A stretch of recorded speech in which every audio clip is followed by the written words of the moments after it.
Let's talk about the things most women feel but aren't saying out loud. AI is advancing faster than companies can explain it. Ageism hasn't disappeared, it's just quieter.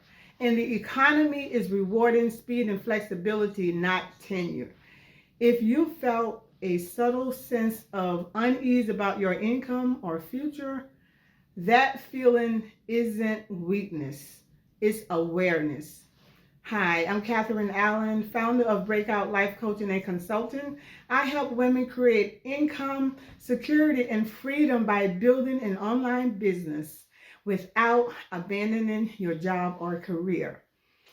AI is changing roles faster than people realize.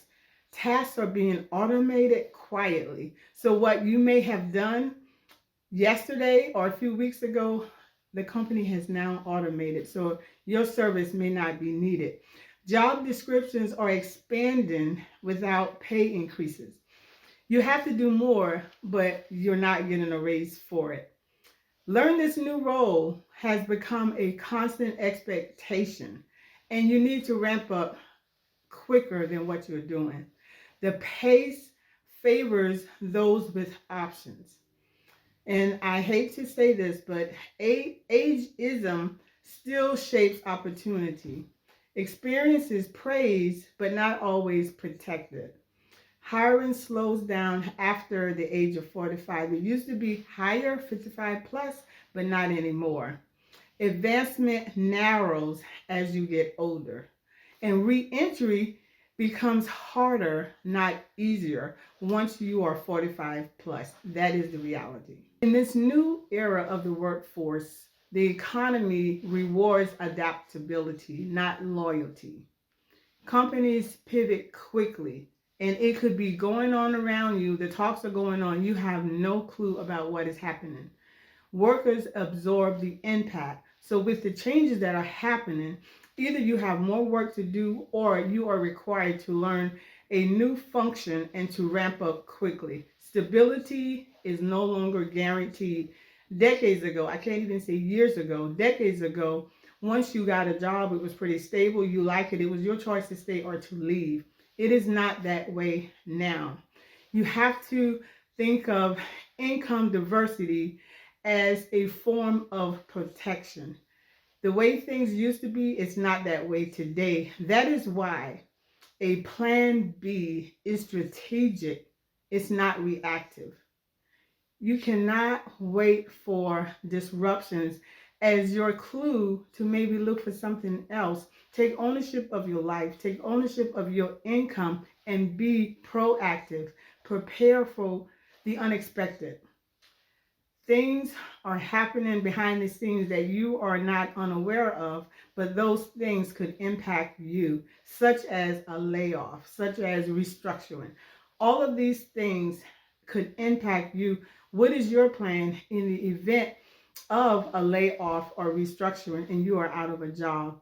You it is so wise to have a plan B, to build something on the side of your job. That way, in the event of a layoff, you could have some income coming in, even if you are looking for another job in the interim. Nowadays, unemployment in the US is only 12 weeks. So, in the event that it takes you longer than 12 weeks to find another job, if you have a plan B, have something on the side, that will allow you to have some cushion in the event that you are laid off. But in reality, it is taken on average 6 months to a year or more to find a job. Some fortunate people can find a job within weeks, but that is also a risk if you are counting on that in the event that you are laid off. You want to stay in control of your income, and your skills plus your experience equals opportunity. Oftentimes, individuals know the value that they are bringing to their company but underestimate the value of those skills and expertise that someone else would be willing to pay you outside of your employer.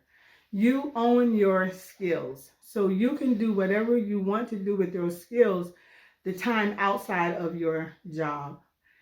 The career skills really make a difference. Whether you are you have corporate skills or whether you have educational, government skills, there is always something, your skill set, that would be valuable. Your personal life experience has value. Perhaps you are someone who had a struggle and you overcame it. And it is a large segment of individuals who may have that as well. Maybe you are someone who know how to budget money. There are a lot of people who could use that value to help others. Even overcoming, dealing with grief, dealing with divorce, overcoming divorce. You know how to, you recovered and you're moving forward. Or you could be a mom who's struggling with her weight and you were able to get your body back after that baby. That is just a small example of life coaching um, experiences. When I pivoted from corporate America, I did it for my physical and mental health. I knew that I've always enjoyed helping individuals. I've been told that I can bring clarity out of chaos. So when I made my pivot, I really wanted to find something that I enjoy that would be fulfilling for me. So that's how I came up with life coaching. But I also realized how I really wanted to help women in particular, women that I saw in corporate and just in general, women who are feeling burnt out, overwhelmed, and women who have resigned themselves that the work situation that you are in is all that it will ever be. That is not the case. So that is why I brought together a program to help women start an online business on the side of their job without having to worry about your income. That's why you build it on the side of your job so that you can have options. And that is why my business is around working through the internal barriers that can hold you back from having the life that you want and deserve, and at the same time building a business on the side for additional income, or it could be your strategy to pivot from where you are. If you are in a work environment that is not good for you, you are unhappy, then it makes sense to build something on the side. And that is how my business came about.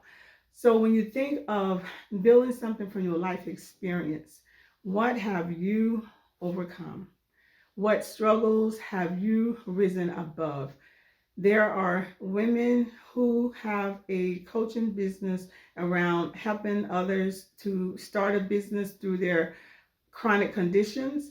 There are coaches to help women get their bodies back after their babies, and women who have successfully done it. So because you have successfully done it, you can help others. What have you successfully done to overcome a hurdle to get you in a better place? That is something that you can bring to the market and coach on. You bring in your skills from corporate, accounting, finance, human resources, anything that you've done. Those skills are needed for small businesses and entrepreneurs. So you would be someone that would help them in that area because they don't have an in-house person. So the business would be around having multiple clients like that, if that is something you want to do. But I am discovering that a lot of women are at the point that they want to do something very fulfilling. So for that reason, they're actually exploring passions, whether it's in they enjoy cooking or whether they enjoy craft. It is so encouraging to see women pursuing the thing that brings them happiness and they're making money with it. And that's what you can do as well. So when you think about what can you bring to the market, look at your life experience. And if it's something there, or do you have a passion that you can actually monetize? Here is one reason why you want to be very strategic about building your business. You want to build it while you are calm. You're not under the pressure of, oh, I've lost my job, I don't have any income. No, that is not the time. You want to build it while you still have income coming in. That way you can be calm. It's not a lot of pressure. And building it this way, you have control of the timing. You build it with a pace that works for you. And one way to do that is to look at your calendar, look at what you do in the evenings and on the weekends. Think about the shows that you watch in the evenings. You can pull time from that. The weekends, if you're a big socializer, then you can pull back some time to not spend that time socializing as often. But more importantly, I like to tell folks to pull time back from the things you do in the evening, like watching your favorite shows, pull that time away and have blocks of time. So if I don't have time is something that you have told yourself, you have established a belief that there is no evidence.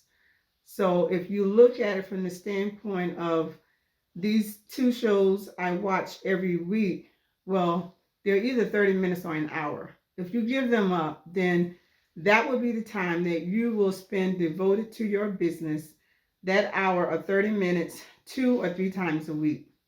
And if you socialize a lot on the weekend, pull some time back and work on your business. So in reality, I think most of us, if we are honest, we can actually say, I know I can pull 2 to 3 hours a week to work on my business. And that's what you need.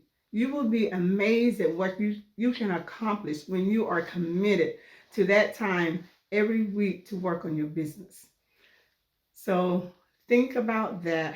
The ultimate goal is to be proactive in building this business on the side as your plan B. If you would like to start a plan B with your skills, expertise, or your personal life experience, then comment plan B.